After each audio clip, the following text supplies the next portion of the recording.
Hello and welcome to Cloud Security Costs Are Your Tools to Blame. Today's webinar is sponsored by Gigamon and produced by Actual Tech Media. My name is Scott Becker. I'm from Actual Tech Media, and I'm excited to be your moderator for this special event.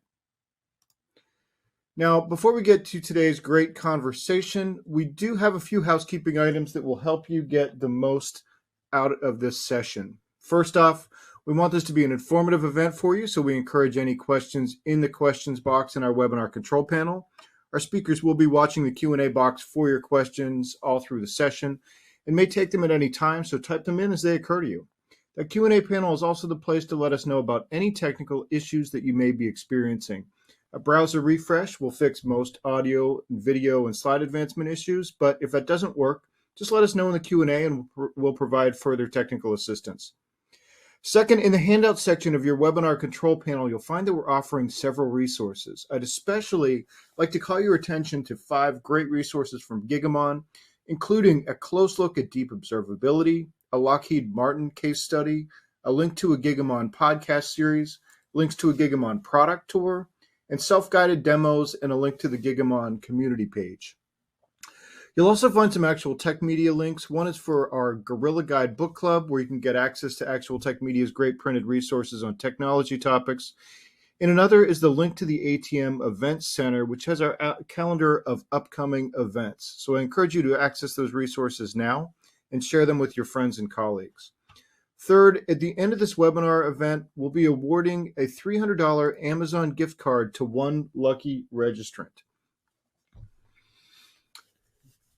Of course, you must be in attendance during the live event to qualify for the prize. The official terms and conditions of today's prize drawing can be found in your handout section. Just scroll to the bottom and you'll find the prize terms and conditions link there.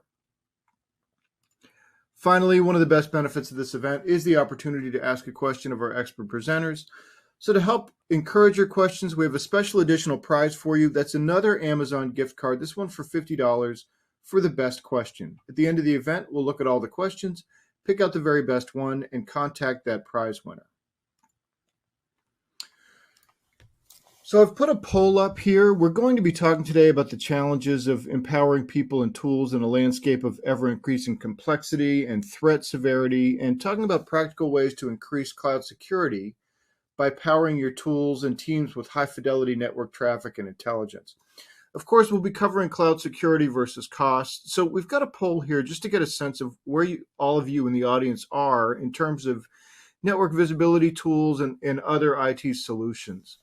So the question here is, what's your time frame for adding new or updating existing IT solutions at your company? And I'll just leave that poll up there for a minute to give everyone an opportunity to answer it. Time frame options there, less than 6 months. 6 months to a year, up to 2 years, or not sure. So see the answers rolling in there. Appreciate everybody who has answered already. And we'll just leave it there for a few more seconds.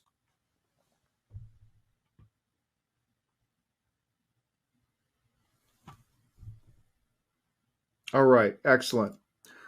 Well, thanks to everybody who has filled out that poll. We do really appreciate it. And now let's get to today's fantastic conversation. So it's my pleasure to introduce you to our presenters today. We have Martyn Crew, who's Senior Director of Industry Solutions, and Jim Mandelbaum, who's Field Chief Technology Officer, both with Gigamon. Martyn and Jim, welcome. Thanks for both being here. And Martyn, I'll turn things over to you to take it away. Good morning, good afternoon, wherever you're joining us from. My name's Martyn Crew, as Scott said, and Jim and I are going to spend some time with you discussing this big issue around cloud security costs. As you'll learn as we go through the webinar, we work with, at Gigamon, we work with some of the largest, most sophisticated users of computing in the world. And one of the big things that we see as they move into the world of the cloud is escalating tool costs. So we thought what we do this morning is to tackle the issue of, are the tools that you use or the way that you use them responsible for driving up some of these costs? So big picture, that's what we're going to talk about. The way that we're going to do it, we are going to, let me just get to where we need to be here. Okay. We're going to do just a, oops, slides have got a mind of their own.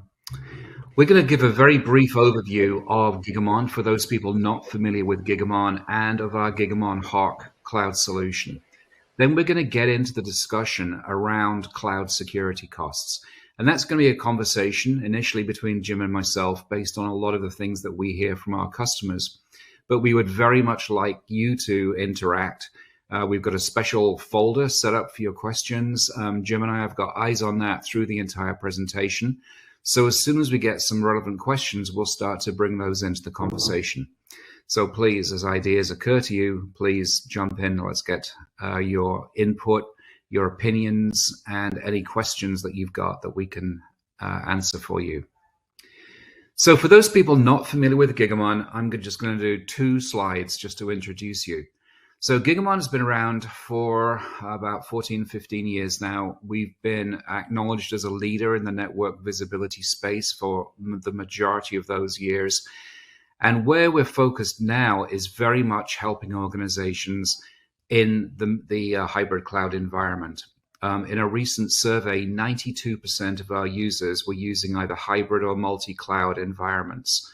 And as organizations have moved to the cloud and to the multi-cloud, we've very much followed the same direction. Our latest product, which is called Gigamon Hawk, adds the power of actionable network level intelligence to the tools that you're using, whether they're basic security tools, monitoring tools, management tools, or observability tools. So that's very much where we're focused. I'm going to spend a little bit more time talking about that in a moment. But first, just throw out the mandatory stats on the company. So we've got about 4,000 customers worldwide. Many of these customers are very large organizations, either government agencies or commercial organizations, and many of them are using our product across many, many sites.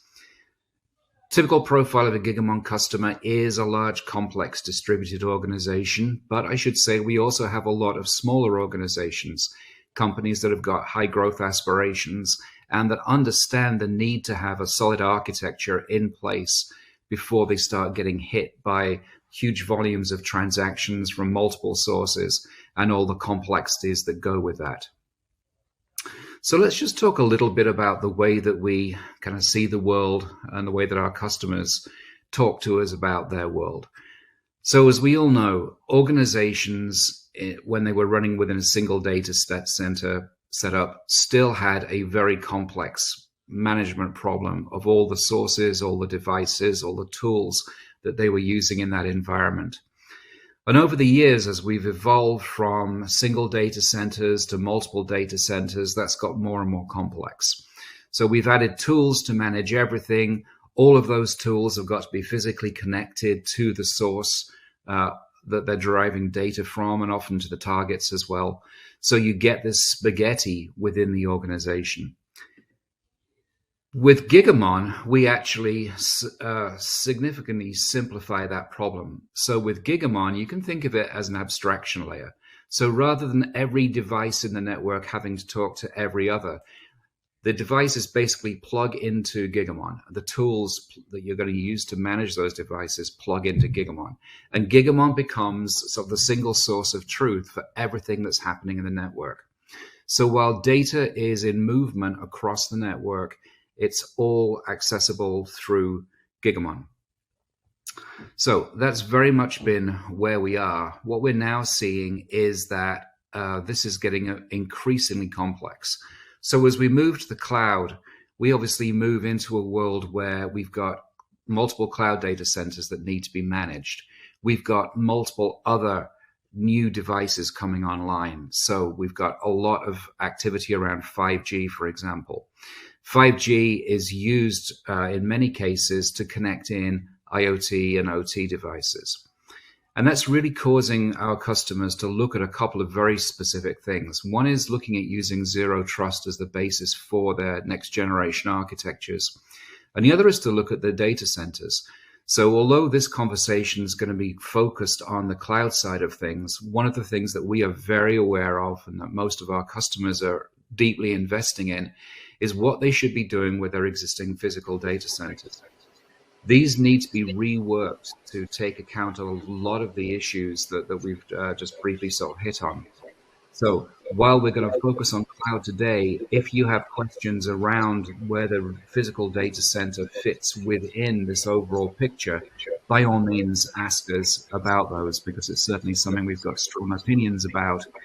And it's something that we work with every day. For example, right now, most of our large customers are reworking data centers. So again, very strong opinions around that issue. Okay, so let's talk a bit more about what we do. So I've just got 2 slides here, and then Jim and I are going to start getting into a conversation. This first slide I'm actually building out as we go through. So this slide is really, what does the world look like if you're not using Gigamon? So if you're not using Gigamon in this environment where we've got public cloud, a couple of instances of public cloud, we've got physical and private cloud instances, what are some of the issues that you're going to be dealing with in trying to visualize and manage the data in motion across the network? So the first is that typically the way you're going to get information from the public cloud is using a mirroring service. And typically these mirroring services work very much like the way the agents used to do in the old day when we were physically wiring everything together in a data center. Every tool is going to need its own way to tap into the data that it needs. And that means every tool is going to need its own mirroring service. So we are very literally recreating the situation that we've had for the last dozen years in the physical data center. Every one of those agents incurs an overhead. So the process of extracting data from a cloud environment requires compute cycles to do that, and then moving the data across the network obviously takes up bandwidth. So the more agents you have, the more of these mirroring processes you have, the higher the overhead becomes. One of the issues that comes with this is that there's very little opportunity for tool reuse across this distributed environment that we're picturing here of multiple private public clouds as well as physical. Typically, every one of these environments is going to have its own tool stack. It'll come with its own monitoring software, to which you'll probably add security tools that you've been historically using, new security tools that you might want to use. And there's very little possibility to share information across this entire infrastructure and get the benefit of one tool being able to see everything that's going on and provide uniform, consistent security across these environments. Similarly, because there's no tool sharing, there's very little ability to optimize traffic. So every tool is probably going to say, hey, you need to show me everything. So you've got a huge amount of data that's moving across this network. And then finally, because of all of these issues, you've got no cohesive visibility across all of these environments. So you get down to the classic swivel chair management paradigm that most of us are familiar with, where for every system that you're managing, you've got your own control console. And when something goes wrong, and when you need to figure out what went wrong and where it is and how do I resolve it, you've got a major problem on your hands. So these are the issues that with Gigamon we're trying to address. So let's talk about how we address those. Again, this slide's going to build itself out, so I'll just sort of talk through this. So the first thing is that we can pull everything together. So although it's number 5 on this chart, the single most important thing is that with Gigamon, you have a fabric that weaves everything together and provides you a consistent picture of everything that's happening across the network. What that means is that you can, for example, have a uniform tech stack. You don't have to have a tool stack for every one of these different environments. You can decide what the right tools are for you to use, and then you can very efficiently acquire traffic. So we support the mirroring processes that are native to cloud environments. We support putting an agent on things if you need. We also support techniques like tunneling. So we can get at the information in the way that's most appropriate to the platform. Very importantly, we can then optimize that traffic across all the tools that need to see it. So what we term is brokering the traffic. So we understand what the traffic is, we understand what tools need to see it, we understand the most efficient format. Do they need to see raw packets? Do they need to see flows? Do they need to see metadata? At what level is the metadata? And then we can get them the information in the most efficient way possible. We also apply intelligence to that. So we can look at this traffic and we can say, hey, this is a duplicate packet. We don't need to send this through a tool twice. We can say there's traffic here that we don't need to send all of the traffic stream. We can sample, we can slice, we can just look at a header, send that across. We can do things in a number of ways, all of which reduce bandwidth across the network and increase the efficiency of the tools, because they're only looking at the traffic that they need and they're seeing it in the most efficient way. We can also do some cool things. With the cloud, one of the critical reasons people move to the cloud is to use the elasticity and the scalability of that environment. But maintaining visibility with dynamic workloads is a real issue. With Gigamon, we actually work with the automation and the orchestration tools native to those environments, so that as those orchestration tools drive the scale-out process, the Gigamon visibility moves with the containers or within the mesh, so that you do not lose visibility as you scale out. So these are some of the sort of the big issues that we're addressing, some of the big issues that we see our customers always talking about.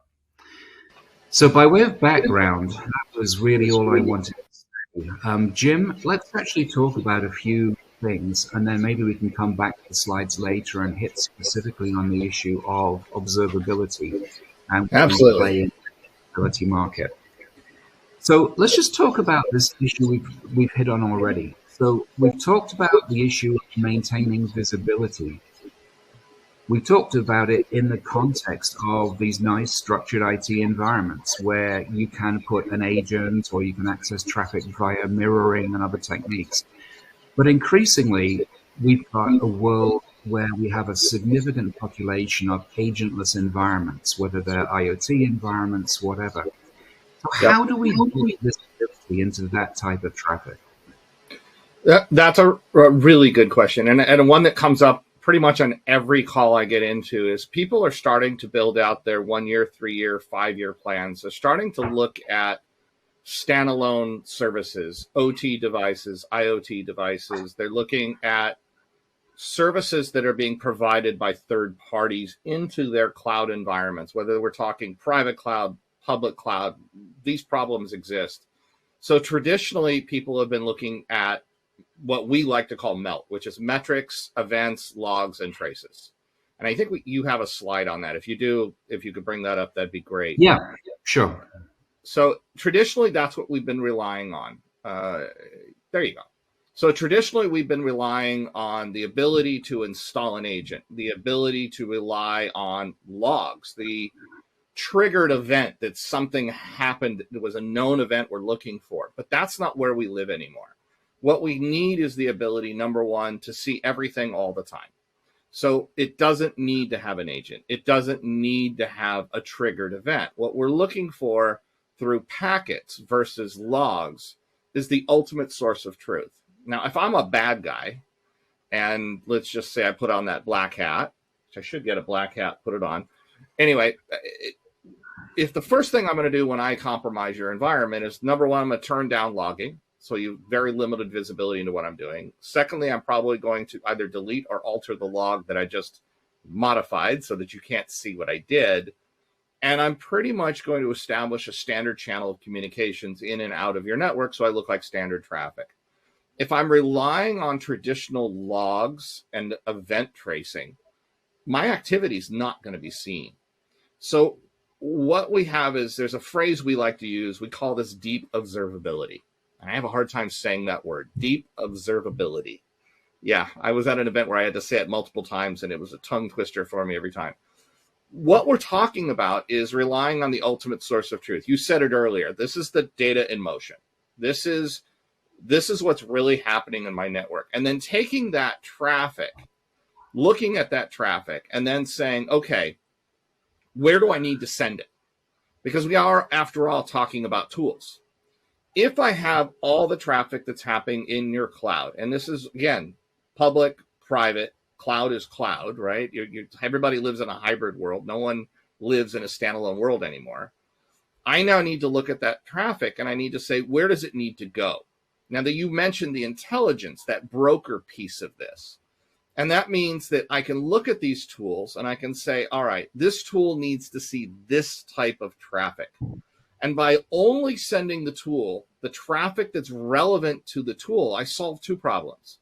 First, I've really increased your return on investment because it's not wasting time analyzing data that is not relevant to the tool, right? If I've got a web analysis tool, why would I send it non-web traffic? Very simple. Secondly, if I can reduce the amount of noise to that tool, I make it more precise, more efficient. And oh, by the way, I can potentially extend the life of the tool because you're not having to worry about scaling it to meet all of that additional capacity that it would have got otherwise. That's one piece of this. Where the deep observability piece comes in is, yeah, I'm making the traffic more efficient. Yeah, I'm sending the right traffic to the right tool. We've all heard that before. But what's different with deep observability is that smarts, that intelligence you talked about, which is I want to sessionize this traffic. I want to look at the traffic and I want to enrich the data that I'm sending to the tool. So if I'm working with a New Relic, a Datadog, Riverbed, even a Splunk, if I'm working with these tools that maybe they can't consume raw packets, but the raw packet data is just as critical, why not give them the metadata on that traffic?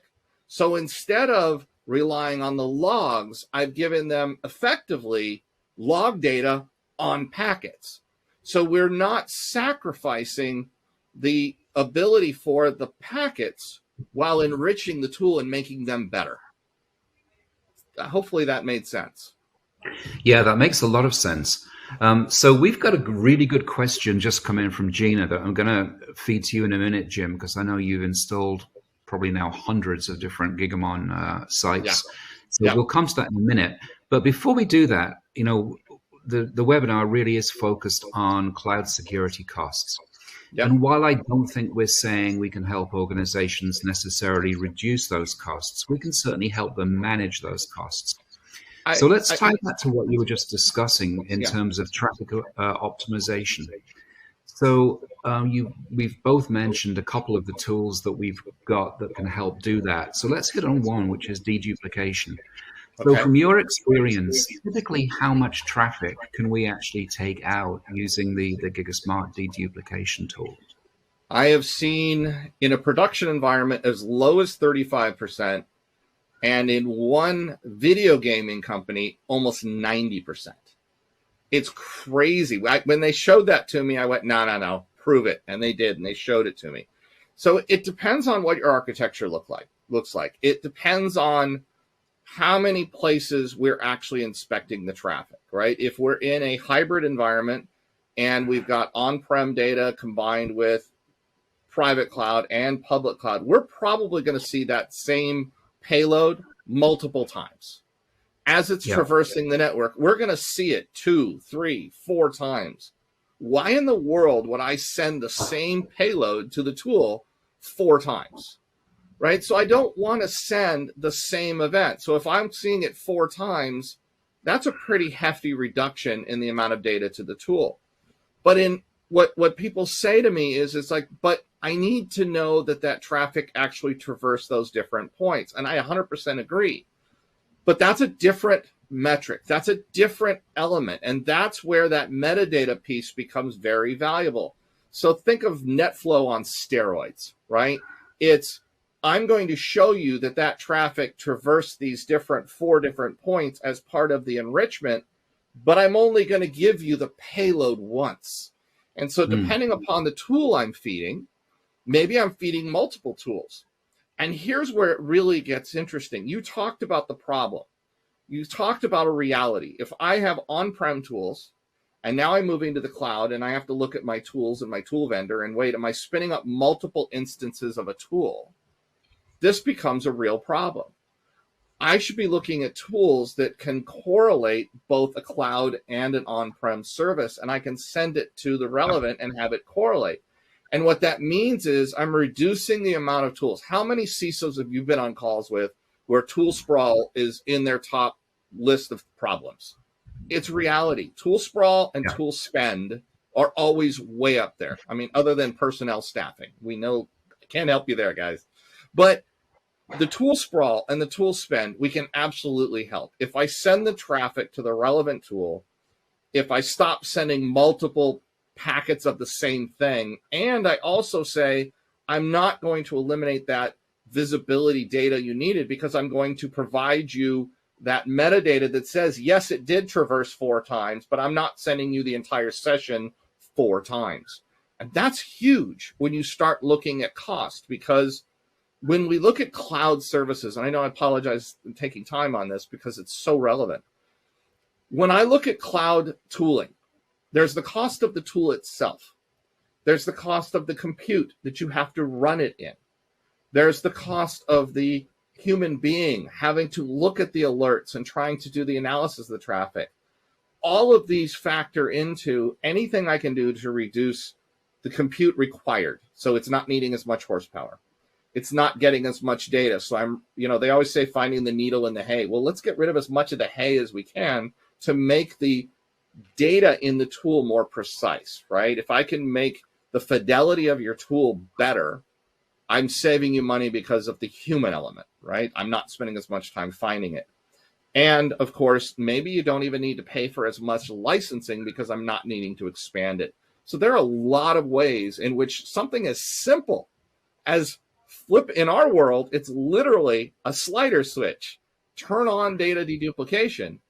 It really makes an immediate impact. Yeah, it certainly does. So that's one example. There's lots more, but let's not get into those now. I'd like to just tie what you said, this question that's coming from Gina.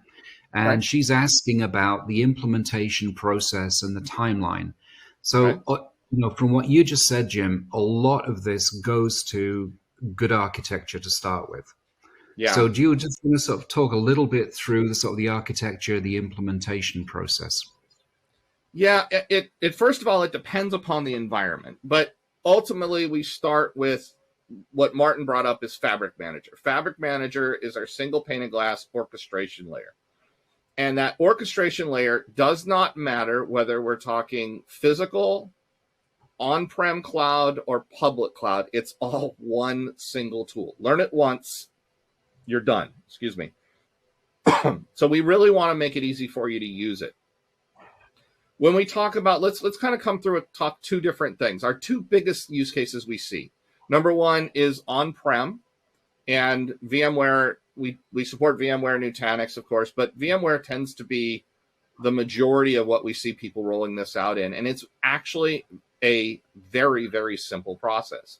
I connect Fabric Manager to the vCenter, and I click connect, and it deploys what we call a virtual node, which is a virtual packet broker, into that vCenter. And it goes out, gives us a list of all the hosts that it sees, and we decide which hosts do we want to capture, what traffic do we want to capture, and oh, by the way, if we want data dedupe, turn it on. The production times, it's really funny. So how long does it take? I can tell you I've done this, I don't know how many hundreds of times with clients. And a lot of times we deploy it in a test environment. We schedule for the very first time a 3-hour window, and that's literally start to finish. And in that 3-hour window, 90% of the time, we actually have it up and running in their environment, in their test environments that fast. And production's no different. In AWS and Azure, it's really the same. It's actually faster because we don't have to get usually other teams to help us provision a VM for Fabric Manager. So just spin it up natively in those environments. So deployment is very fast. One of the things that's also important is that Fabric Manager has built-in orchestration. So it can automatically deploy the virtual node, which is the virtual packet broker. It can scale automatically. So as the traffic is hitting the packet broker and it hits certain thresholds, it'll automatically scale and add additional packet brokers to the flows. It'll automatically do things like if you want to do VPC mirroring out of your VPCs into the packet broker, we'll automate that process. It's literally a click of a button and say, okay, and it builds it for you. it's really a robust orchestration tool. Now, that being said, we have clients that say, we use Terraform, we use CloudFormation, we use Ansible. We have our own automation tools in place, and we say that's fine. Fabric Manager needs to be there because that's how you visualize and build out all your flows. But to deploy the different services, to deploy the mirroring, all the different virtual nodes, that's fine. If you want to use your automation tools, we work fine that way. Hopefully that answered your question. It was probably a long-winded answer to that question. Yeah, no, I think it was a good answer. So, Gina, if you've got any follow-up on that, by all means, let us know and we'll be happy to address the issue. So there's something that you said there that's actually interesting. So we've got some of our own tools built into the software. You mentioned we've got our own orchestration. But I think crucially, you said we don't force people to use those. I mean, we really are enabling existing tools to operate more efficiently. We're letting organizations really reuse the knowledge they've got invested in those. And particularly when it comes to security, we're letting them reuse all the controls, the policies, and everything that they've built up over years, often decades. Is that correct? Yeah, I think that's something that's really important. And I do want to address the question there in a moment there about what we support. But yeah, reusability is critical. You know, when we look at clients and we talk with them about their investments today, where have they gone? What have they done? We do not want anybody to reinvent the wheel. So we have the ability to do things within our environment. So we have tooling built into it, and we say we don't need you to use it. We would encourage you to use it. We have something called application visualization. So we have the ability to sessionize all the way to layer 7. So we give you the ability to see every single application we see on your network. And the list is in the thousands. Excuse me. The list I think is 3,500 now, plus custom applications, of course. Yeah. So it keeps growing all the time. And what that means is that you have the ability then to go precisely choose the applications you want to include to send to your existing tool. So you can do things, I call it reverse Polish notation. I want to send everything but. So maybe you don't want to send your backup data. Maybe you don't want to send streaming data. And I always bring that one up because people say, we don't allow streaming data. Well, guess what? People are working from home. They're on the VPN. You've got streaming data on your network. And so knowing that is also important. Knowing what's running on your network is as important as making sure that I'm getting visibility into what's running on my network. And so if I've got tools that are doing analysis of DNS, we can enrich the DNS feed into your DNS tool. So we're not saying go out and buy new tools. What we're saying is let's make the tools you have more efficient. Let's take the training, because we all know that it's hard to find people, period, but it's also hard to find people and get them up to speed or having already have the skills. So it's critical that as I have a network engineer, a security architect, a security engineer, a SOC analyst involved, they know their favorite tools. They're going to use what they like. And that's okay, because let's feed that tool the data that's relevant to that tool. You hear me say that over and over again, but I can't stress that a lot of these tools are being overrun by stuff that it just discards, or stuff that the analysts keep flagging, not relevant, not relevant. But if I'm looking at every single application that's running and we know that this stuff is not relevant, let's stop sending it. And so that's that reverse thing, send everything but, or for certain tools, I only want to send, if I'm doing email analysis, let's look at O365, Outlook, any IMAP or POP3. Let's start just grabbing those and send those to the mail tool. So it's only looking at what's relevant. Yeah, absolutely. So let me ask you a question that's just come in from Theodis in the audience, Jim. We touched on private cloud, and we said that we see probably more VMware than anything else, and I think that's a truism. No controversy in that statement. No. He's asking whether it's our preferred environment. So this goes to something I noted earlier on when you said about different tool types. So can we just talk about, preferences that we may have, may not have, and how we sort of remain neutral in this tool and environment? We are very agnostic. And to that point, I think this is something that's really cool. When we sell our virtual series, our V series under Hawk, we sell you a license. It's a subscription license that's based on consumption. We don't care which vendor you deploy it in. You want to deploy it in VMware? Great. You want to deploy it in Nutanix? Great. Azure, AWS, Google, I don't really care. That's the cool thing, is that we're providing a vendor agnostic solution to your cloud. And so when I talk with CISOs about that, they get a little confused and they say, wait a minute, what does that really mean? That means that, let's say today I have an on-prem solution and I'm deploying in, we'll just stay with VMware just because it came up. Sorry, Nutanix. Don't want to disrespect you. But let's just say we're deploying in a VMware. We have VMware and we're saying, all right, we are going to now start expanding into Azure. I'll just randomly pick one. And what that means is the license you already have gives you the ability to deploy Fabric Manager directly into Azure and deploy your virtual nodes, your virtual packet brokers, right into your Azure environment with the license you already own. So we are very agnostic. We provide you a single license for all of those different cloud environments because of the fact we're trying to solve another problem, which is, I said earlier, tool sprawl. CISOs are tired of buying, oh, wait, you're moving to the cloud, so now that's a different license. I need to add on a new license. Stop that. And I recommend that to all the tool vendors I talk to. Make it easier. We're doing that. We're saying you don't need to go back to the well for more money. You don't need to call your rep and say, oh, now I'm moving into Azure. I need another license. Oh, now I'm moving into AWS. I need another. No. One license, all the cloud environments, and Gigamon is completely agnostic. We maintain neutrality in that. And so we are working with all of them to try to take advantage of all the new features and capabilities. And you see that as we evolve, every version is new features and new capabilities that we align with those cloud vendors. Yeah, and I think this is a super important issue just to touch on and maybe not go more deeply on, but just add another little wrinkle to it, which is we're all learning about the cloud, whether it's us as a vendor, whether it's our customers doing the implementation work. We're all learning about what the specific strengths and weaknesses of specific cloud stacks are. And as we learn that, we may want to relocate workloads based on the way that we've seen these different environments operate in reality.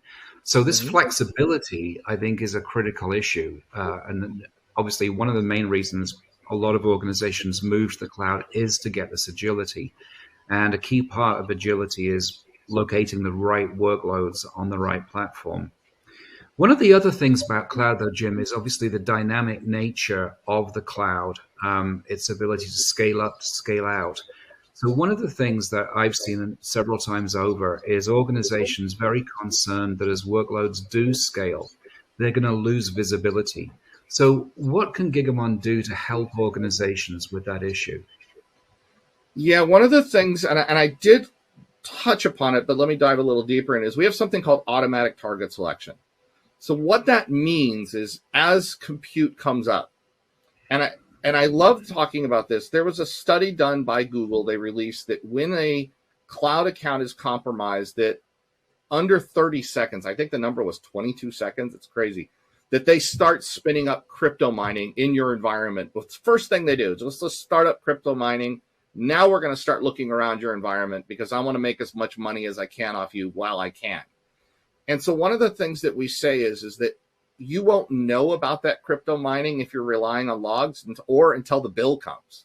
So one of the things that we do with automatic target selection is we're recognizing every new compute as it's spun up and adding it to that feed.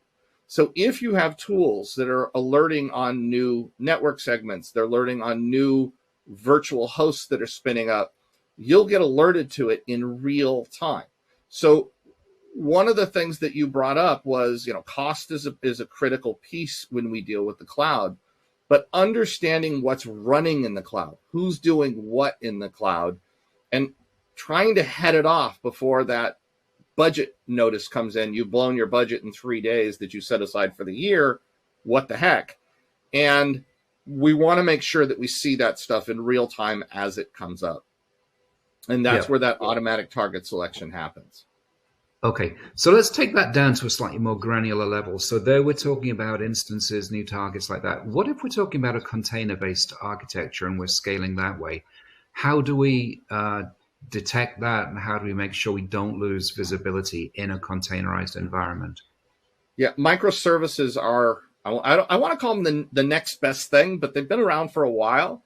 I think that's what's happening now is they're becoming more mainstream. I think people are starting to understand that if I modularize my services as demand increases, that I can just spin those up and then kill them as they come. They're really transient. And I always say that if it's living more than 15 minutes, it's probably not a good container solution. They really are designed to be, just transient, come and go. But if you can't get visibility into when it's spun up and what it's doing, and it dies, there can be all kinds of adversarial activity that happens in that 15 minutes.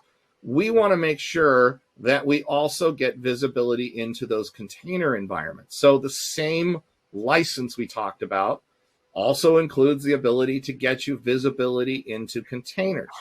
So one of the cool things about it is that with that automatic target selection I already talked about is that we can put a direct connection into your container environment that we can see all of the traffic in real time to these containers. So as a pod spins up, we already are seeing it and we're recognizing that traffic. And as it's killed, then we also recognize how long it lived, where it lived, the data it sent, which means we can send that off to your analysis tool so you can see what's going on. So what happens is this gives you now the ability to understand the efficiency in your container environment. That is something that I think a lot of people struggle with. They build out a container environment, but they have no clue on the efficiency. Am I getting the right number of nodes? Is the traffic load acceptable? How long are these nodes living? These are all things that I want to pull in and not rely on a report that is hours, days old. I want to know it in real time. And we're going to give you that capability. Yeah, absolutely. Hey, so Jim, you are probably not going to believe this, but we are almost up on time. We're at like 41, 42 minutes. So fast. It did go fast, didn't it? And for anybody in the audience, this really is the way Jim and I talk all the time. So anytime you want to join the conversation, get hold of us at Gigamon. We'd be delighted to sit down and talk you through how we may be able to help you.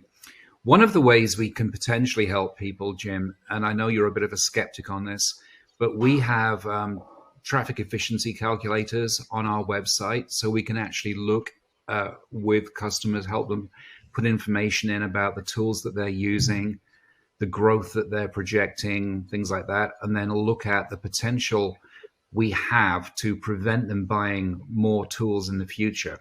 So we've talked about tool sprawl a lot of the time. I mean, one of the things I think both you and I see a lot of is organizations massively overspending on tools, buying, 10 versions of something when if they actually really thought about the traffic going to those tools, they might only need 3 or 4 instances of the same tool. Is that something that's a common part of your experience? Yeah, and so first let me address those calculators. Gigamon, you go to the website, traffic calculator. I always call I won't say what I call them, but I call them the challenge effect. I say, I show this number, and then the first thing I want is somebody to call me out on it, right? And the reason I like that is because some of this is very easy to prove, right? If I can, data deduplication right off the bat saves you a chunk, 35, 50, crazily, if you're in the video gaming business, somehow we got 90%. But let's just go with the lowest end, 35%. Just by turning on a slider switch, I can get 35% reduction. That means that I'm 35% less on my spend. That's an easy one to prove. But it's also, as we go through those calculators, as we start looking at, I have this tool, and I'm currently feeding it 10 gigs. Of that, how much of that traffic is streaming data? How much is backup data? How much is high volume, low value data? Can I reduce that? And all of a sudden, that 10 gig feed that I've got is going to last me another 6 months to a year. I don't need to go out and license another tool. Or I maybe don't need to be paying for such a large compute, because we all know that when you spin up a tool, you pay for the size of compute. Maybe I can scale that down, or maybe I can scale it in depending upon how many tools I'm spinning up. So the ability to show the reduction in traffic based upon some assumptions, those calculators are actually really good at. So I like to get into them from a challenge perspective, because that allows us now to dig into the real data to understand what the real value is. But you're absolutely right. As I said, one of the things that we're trying to do is, if we can stop you from growing vertically or scaling out horizontally, we can save you money. And ultimately, one of the biggest problems, which we all know, is return on investment in the cloud is a challenge. When everybody started saying, I got to move to the cloud, it's going to save me money, and they got to the cloud and they went, whoa, this is not saving me money, and started pulling things back. That's because we were just shoving everything down the pipe. Now we know better. And so what we can do is help you plan that and actually implement that a lot more efficiently. And oh, by the way, it's actually really easy to do. And that's the funny thing about it is we can show you how easy it is. Yeah. Heck, if I can do it. Yeah. Heck, you can do it. I can't do it, but Jim can. Okay, well, we're up on time here. So there's a lot of great resources that we've published along with this webinar. And as Jim's alluded to, great stuff on the website as well. So if you go to the website, you can see things like the traffic efficiency wizard that we invite you to use. But I mean, there's no better way to learn more about Gigamon than to engage with one of our SEs like Jim. Really talk to us about some of the real world issues that you're dealing with as you are either moving to the cloud or trying to really get your arms around how to best manage the cloud. So we would be delighted to help you with that. So with that, I'm going to say my goodbyes. And Jim, any final thoughts from you? No, I encourage people to take a look at our website. We've got some videos in there that can show you how we do it. One of the questions is, what does implementation look like? There's some videos up there. And there's even a video series on YouTube called Gigamon Basics that actually show you, what does it take to implement on VMware? What does it take to do it on AWS? It's a 15-minute video where I walk you through actually doing it. So there's a lot of resources available to you. So please take advantage. All right, Jim, well, thanks for your time this morning. Appreciate it. And audience, please do get in touch with us. We would love to talk to you. Thank you very much. Thank you.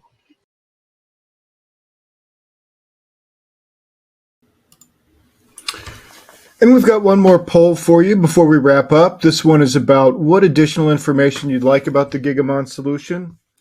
And there are a lot of options there: data sheet, technical white paper, the case study, pricing details. There was a lot of discussion about cost, versus security today. Pricing details is a great one on that. Personal demo, whether you'd like to try it for yourself if you're already a customer, and so those are some of your options there.